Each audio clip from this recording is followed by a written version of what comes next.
Zombie Apocalypse.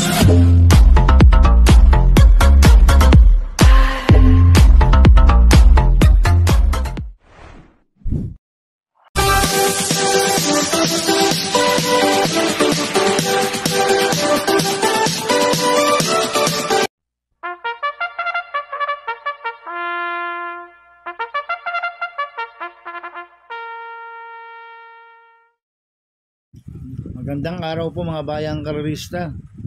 Ngayon po ay araw ng Biyernes, July 25, 2025, karera po ng Metro Turf, Malbar, Batangas. Meron po tayong 7 karera sa araw na ito.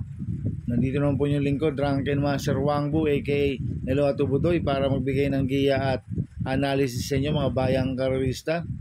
Mga bayang karerista, start po ng karera natin at 5 PM at meron po tayong special announcement. Yung racing program po nung Thursday racing, i-move po sa Saturday racing with same line-up and distance. Tapos yung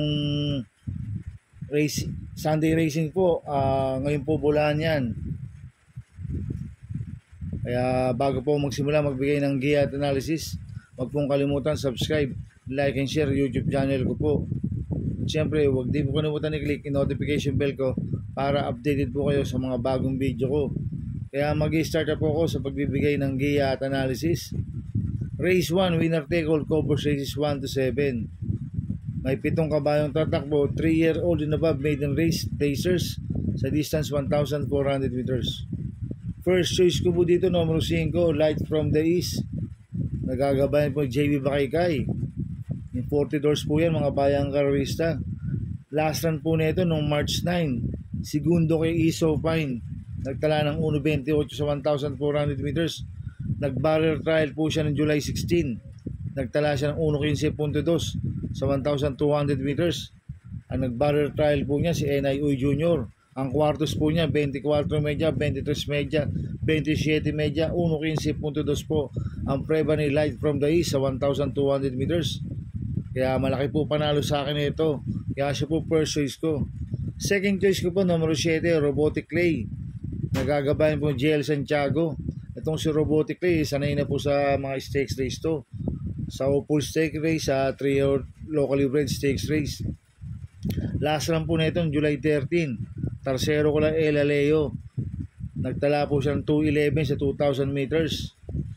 Cambio Hinete ngayon, binigay kay JL Santiago. Last ng JB Bakaykay po sumakay dito. Kaya malaki rin po panalo sa akin ito, kaya siya po second choice ko. Kaya ang first choice ko po, number 5, Light from the East. Second choice, number 7, Robotic Clay. Sa race 2 po tayo, fix 6 covers races 2 to 7. May 8 kabayong tatakbo, rating based system class 5, 11 to 15 split, distance 1,200 meters. First choice ko po dito, number 7, Animo Lasal. Nagagabayan po si Pienson. Last run po nito, July 13. Segundo siya kay Batang Kangkalu. Nagtala ng 1.28 sa 1,400 meters. Pero meron 1.14.4 po sa 1 to yan. Si Animo Lasal. Kaya malaki po panalo sa akin nito. Kaya siya po first choice ko. Second choice ko po, numero 4, Hang Loose. Nagagabayan po ni Mart Alvarez. Last run po nito, July 9. Pang-apat kila top billing. Nagtala ng 1.14.8 sa 1,200 meters. Pero meron 1.13.8 po sa 1 to yan. Si Anglus. At magaling sa 1,200 meters yan. Kaya malaki rin po panalo sa akin ito. Kaya si po second choice ko. Kaya ang first choice ko po, numero 7, Animo Lasal. Second choice, numero 4, Hang Loose. Sa race 3 po tayo, pick 5 covers races 3 to 7. May 8 kabayong tatakbo. 3-year-old group 6 racers sa distance 1,400 meters. First choice ko po dito, Copolente numero 1, Orient Express. Nagagabayan po ni JT Sarate. 1A Copperfield. Nagagabayan po ni Mart Alvarez. Nanalo po lasan to noong July 5 si Orient Express. Nagtala ng 1.26.6 sa 1,400 meters. Impresibo po panalo niyang last run. Last run po ni Copperfield noong July 2. Pang-anim po siya kila I-Maintenance. Nagtala ng 1.29 medyo sa 1,400 meters. Pero meron 1.26 medya po yan sa 1.4 si Copperfield. Kaya itong Copolente numero 1 to, parehas po malaki panalo sa akin ito. Kaya sila po first choice ko. Second choice ko po, number 6, Tasha. Nagagabayan po ni CS Pare Jr. Ito, last run po ni Tasha, na-scratch po noong July 13 to eh. Na damay kay Sigatulin. Dahil nagwala po sa aparado si Sigatulin, nasipa po si Tasha. Kaya na-scratch po siya noong July 13. Pero nung uling takbo niya, July 2, segundo kaya ay maintenance. Nagtala ng 1.25.8 sa 1,400 meters. Kaya malaki rin po panalo sa akin ito. Kaya siya po second choice ko. Kaya ang first choice ko po, Copulente number 1, Orient Express 1A Copperfield. Second choice number 6, Tasha. Sa race 4 po tayo, pick 4, cover sa race 4 to 7. May 8 kabayan tatakbo, rating base system class 4, 16, 21 split, distance 1,200 meters. First choice ko po dito, number 4, over assuming. Nagagabay po yung John Paul Guse. Last run po na ito, June 27. Tarsero siya kay Doña Pachi. Nagtala ng 1.13 media sa 1,200 meters. Kaya malaki po panalo sa akin ito. Kaya siya po first choice ko. Second choice ko po, number 6, Veterano. Nagagabayan po yung John Alvin Guse. Ito, bagong baba ng rating base system, si Veterano. Last run po na ito, July 6. Pampito po siya kay Wall 359. Nagtala ng 1.29 media sa 1,400 meters. Pero meron 1.13.2 po sa 1 yan, si Veterano. Kaya malaki rin po panalo sa akin ito. Kaya si po second choice ko. Maglalagay po ng third choice sa Pandiado, number 5, Runway 10. Nagagabayan po yung Charles Reyes. Ito, bagong baba ng rating base system, si Runway 10. Last run po na ito, July 4. Pampito ko na Trump Peter. Nagtala ng 1.15 media sa 1-2. Pero meron 1.13 media rin po sa 1-2 yan, si Runway 10. Kaya sa akin, siya po yung third choice ko na Pandiado. Kaya ang first choice ko, number 4, over assuming. Second choice, number 6, Veterano. Third choice sa Pandiado, number 5, Runway 10. Sa race 5 po tayo. May 8 kabayan tatakbo. Rating base system class 5 racers. Distance 1,200 meters. First choice ko po dito, numero 1, Winning Shot. Nagagabayan po JR Do Campo. Last run po na ito, noong July 12, na-unseated po si A.R. Ramos kay Winning Shot. Ang nanalo nun si Skrinigar. Pero nung June 22, panglima yan kay California King. Nagtala ng 1.30 media sa 1,400 meters. At nung June 4, nanalo yan si Winning Shot. Nagtala ng 1.16 sa 1,200 meters. Kaya malaki po panalo sa akin ito. Kaya siya po first choice ko. Second choice ko po, numero 4, Queen Margot.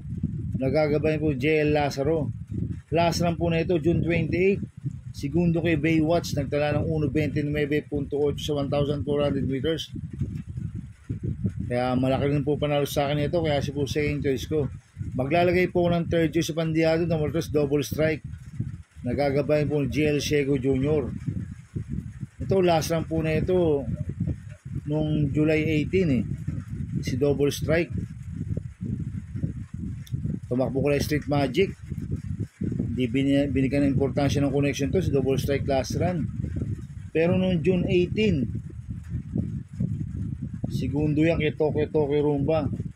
Nagtala ng 1.15.8 sa 1,200 meters si Double Strike. Siya po yung mayroong best time dito ng 1.14.8 sa 1,200 meters. Ito, bigyan lang po ng importansya ng connection to. Magandang diado ito. Kaya siya po third choice ko na Pandiado. Kaya ang first choice ko po, number 1, Winning Shot. Second choice, number 4, Queen Margot. Third choice sa Pandiado, number 3, Double Strike. Sa race 6 po tayo sa penultimate race. May 8 kabayan tatakbo. Rating base system class 5, 6 to 10 split. Distance 1,200 meters. First choice ko po dito, number 7, King Hans. Nagagabayan po JB Guerra.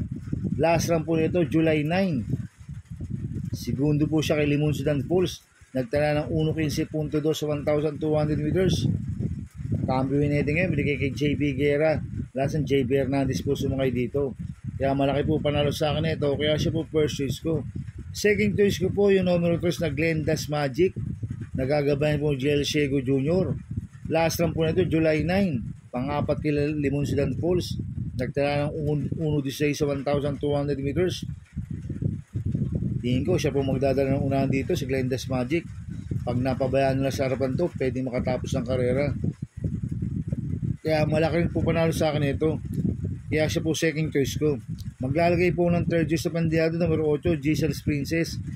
Nagagabayan po ni King Flores. Ito bagong baba po ng rating base system to, si Giselle's Princess. Nag-barrel trial po siya noong July 16. Tarsero ko light from the east. Nagtala ng 1.15.8 sa 1,200 meters. Pero ang best time na ito 1.13.8 si Giselle's Princess. Kaya sa akin magandang diado ito. Kaya siya po third choice ko na pandiado. Kaya ang first choice ko number 7, King Hans. Second choice number 3, Glenda's Magic. Third choice sa pandiado number 8, Giselle's Princess. Sa race 7 po tayo sa last race. May 8 kabayong tatakbo. Rating base system plus 422.27 sa distance 1,200 meters. First choice ko po dito number 2, Sandigan. Nagagabayan po JB Hernandez. Last run po na ito July 13. Segundo kay Salacious. Nagtala ng 1.26.8 sa 1,400 meters. Pero meron 1.12.4 po sa 1-2 yan, si Sandigan. Itong kabayan nito, pwedeng iuna, pwedeng isunod. Kaya malaki po panalo sa akin ito. Kaya siya po first choice ko. Second choice ko po, numero 7, Warchip. Nagagabayan po ng RC Baldonido. Last run po na ito, July 16. Segundo kay Maybell. Nagtala ng 1.13.2 sa 1,200 meters. Kaya malaki rin po panalo sa akin ito. Kaya siya po second choice ko. Maglalagay po ako ng third choice sa pandiado numero 8, Hans City. Nagagabayan po John Alvin Guse. Ito bagong baba ng rating base system si Hans City. Last run po na ito July 12. Pang-8 ko Red Queen. Nagtala ng 1.28 medya sa 1.4. Kaya sa akin siya po yung third choice ko na pandiado. Kaya ang first choice ko po numero 2, Sandigan. Second choice numero 7, Warchip. Third choice sa pandiado numero 8, Hans City. Good luck and happy racing mga bayang karista. Inuulit ko, ito gabay ko lang at analysis ko. Pero pagdating sa tayan, kayo pa din na masusunod. Sana iswertein tayo at magsitama. Kaya good luck po sa ating lahat mga bayang karista. Mga bayang karista, shoutout muna ako. Happy racing po sa mga boss ko. Happy racing po kay Boss Toto de la Cruz, kay Boss Manuel Chua, kay Boss Manny Caplis, kay Ninong Rigor Costada. Happy racing po sa inyo. At happy racing po sa mga taga Ping Boys, kay Boss Gary Cono, kay Boss Roger Vargas, kay paring John Aguilar Jr., kay Boss Yet Manalansan, kay Boss Edgardo Quiambao, kay Bro Mario de Rosario. Happy racing po sa mga taga Ping Boys. At happy racing din po sa mga taga Double Rock OTV, kay Boss Ching Garcia, kay Junior Balcon, kay Ricky Tick, kay Ricky Boy at sa Taylor, kay Tess Coria.